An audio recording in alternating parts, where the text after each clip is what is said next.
এই মন, ওই ছোট ছেলেটাকে ডাকতো, সালাম না দিয়ে চলে গেল। এই মেহেদি শোন, এই তুই ভাইকে সালাম না দিয়ে চলে গেলি কেন? আসসালামু আলাইকুম। ওয়ালাইকুম।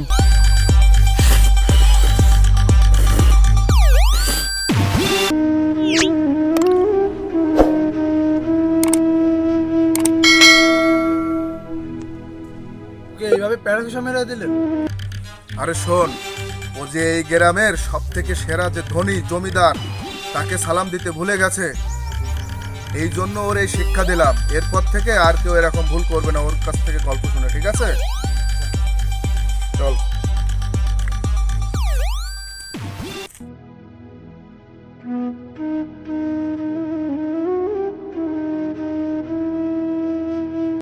আসসালামু আলাইকুম ভাইজান, কেমন আছেন? ওয়ালাইকুম আসসালাম, ভালো। ভাইজান, এই গরমের দিনে দুটো ডাব পেড়ে দি খাবেন। তোর গাছের ডাব আমি খাবো? আমার যতগুলো নারকেল গাছ আছে তুই একদিনে গুনে শেষ করতে পারবি না। জায়গাটা আমাকে এইভাবে বিরক্ত করবি না। তোর যদি টাকার প্রয়োজন হয় আমার কাছে যাবি, আমি তোকে টাকা দিয়ে দেবো, ঠিক আছে? শত শত বিঘে জমি হওয়াতে আর অর্থ সম্পদ হওয়াতে লোকটা মানুষের মানুষই মনে করে না। লোকটা একটা অহংকারী লোক।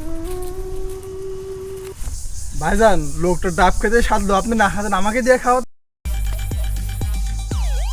ভাই আমার ভুল হয়ে গেছে, ক্ষমা করে দেন। কিসের ভুল? তুই কান ধরে উঠবাস কর। না ভাই, মাফ করে দেন না। কোনো মাফ হবে না, তুই কান ধরে উঠবাস কর।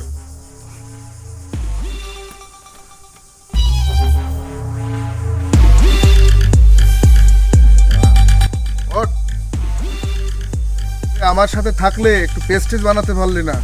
তুই কত ডাব গিলতে পারিস, তোকে গেলাবো আজ সকাল থেকে সন্ধ্যা পর্যন্ত। নে ছাতাটা তোল। আরে রে ধর, 1000 টাকা নিয়ে দাদার সাথে করে নিস।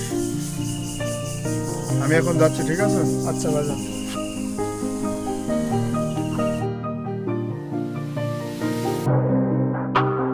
দশ গ্রামের সেরা বড় লোক, তাই সাথে থাকি। আমি অলস, সাথে ঘুরলে বেশ টাকা দেয়। যাই, বাড়ির দিকে যাই, ব্যাগ নিয়ে সদাই বাজার করে আসি, না হলে গিন্নি কানে ধরে এবার উদ্বাস করাবে।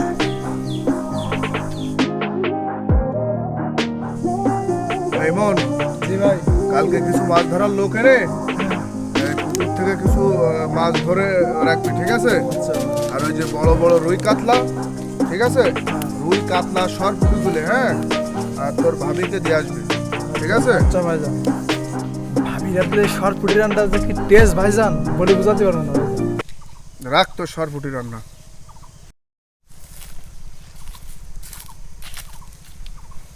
ভাইজান। হ্যাঁ, কে? সগের বিয়া নাকি? জি ভাইজান। ভাইজান, আমার 2 লক্ষ টাকা খুব প্রয়োজন। যদি আপনি দিতেন তাহলে আমার খুব উপকার হতো। আমার কাছ থেকে টাকা পয়সা নেওয়ার নিয়ম কানুনগুলো জানিস তো? জি ভাইজান, জানি সব কিছু। শোন তাহলে, 2 লক্ষ টাকা আমি তোকে দেবো, কিন্তু 2 বছরের ভিতরে তুই যদি আমার টাকা শোধ না দিতে পারিস, আমার 30 বিঘা জমির পাশে তোর যে 1 বিঘা জমি আছে না, ওই জমিটা কিন্তু আমার হয়ে যাবে, বুঝলি? জি ভাইজান, কোনো সমস্যা হবে না, আমি 2 বছরের ভিতরে দিয়ে দিতে পারবো। আচ্ছা তাহলে তুই ওই সাদা স্ট্যাম্পে সই কর।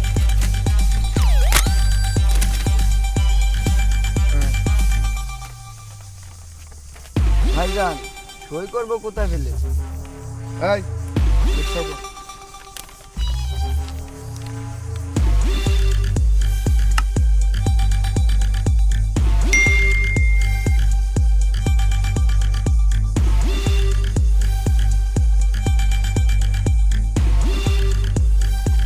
কতদিন লাগে রে? আমার ম্যানেজারকে বলে রাখবো, তুই গেলেই 2 লক্ষ টাকা তোকে দিয়ে দেবে, ঠিক আছে? তুই এখন যা। আচ্ছা ঠিক আছে ভাইজান, ধন্যবাদ। ঠিক আছে, যা যা যা, আর কথা মনে রাখিস। আচ্ছা ঠিক আছে ভাইজান। হালা রে, এমন পেজগির ভিতরে ফেলবি যেন 2 বছরও আমার 2 লক্ষ টাকা শোধ না করতে পারে। বিপদের পরে ওরে বিপদ দিবি, ওরে এমন ওর পিছনে লোক লাগাই দিবি, ঠিক আছে? আচ্ছা ভাই। পদে পদে ওর বিবাদ সৃষ্টি করবি, ও যাতে 2 বছরের ভিতর আমার 2 লক্ষ টাকা না শোধ আচ্ছা করতে ভাই, পারে।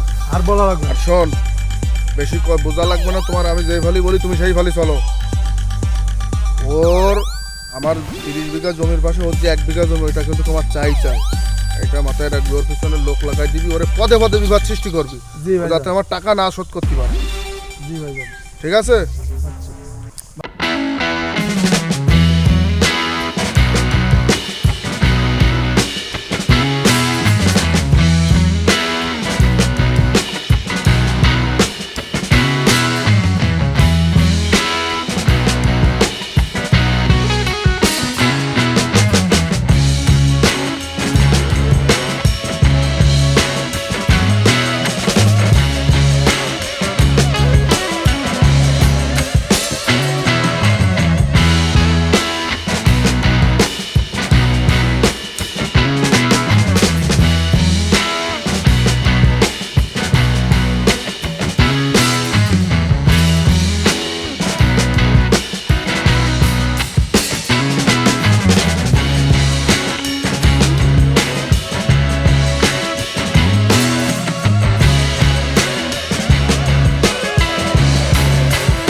কি রে মন?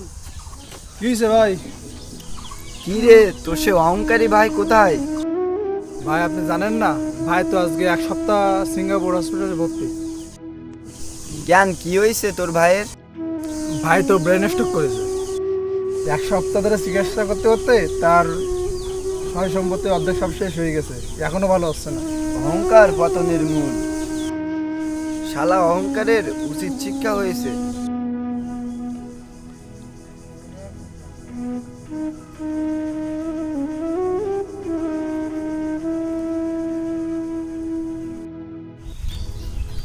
শালা অহংকারের চরম শিক্ষা হয়েছে।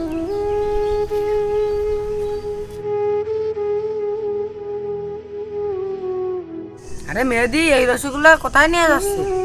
ভাইজানকে খাওয়াতে। ওই অহংকারী তোকে এত বড় অপমান করবে কিনা, তাকে রসগোল্লা খাওয়াবে? শুধু তাকে আমি খাওয়াবো না, আমি আমার বাড়িতে তাকে নিয়ে আসবো। সে আমার সাথে খারাপ আচরণ করেছে, কিন্তু আমিও তার সাথে খারাপ আচরণ করতে পারি না। তাহলে সমাজে দিন দিন খারাপ মানুষের সংখ্যা বেড়েই চলবে। শুধু তাই নয়, আমার যখন 2 বছর বয়স ছিল তখন আমার কঠিন রোগ হয়েছিল। আমার বাবাকে অনেক টাকা দিয়েছিল চিকিৎসা করানোর জন্য। সেই ঋণ কিছুটা নয় শোধ হোক। এই তুই চল, ভাইজানকে আমার বাড়িতে নিয়ে যাবো, তুই একটু ধরিয়ে আনবি।